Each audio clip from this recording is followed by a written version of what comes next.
Sasa mwelekeo wetu ni kuhakikisha mwenyekiti wetu anaachiwa. Ndio jambo moja tunalotaka. Mwenyekiti wetu sio muhaini. Mwelekeo wetu na wanachama wetu na kampeni yetu ni kutaka sasa mwenyekiti Tundu Lissu atoke ndani.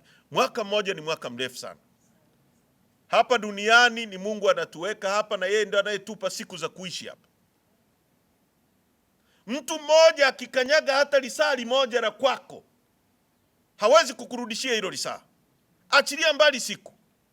Hakuna mtu miongoni mwa hao watu wanaomshikilia Lissu ambaye anaweza kumrudishia mwaka wake ambao amemshikilia mle ndani. Huo mwaka umepita kwa uharibifu, kwa uongo. Kampeni yetu wanachama kote nchi nzima ni kutaka Mheshimiwa Lissu aachiwe mara moja, awe huru,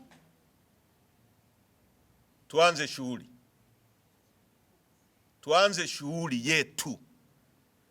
Na sisi kama tulivyosema, hatuna jambo dogo.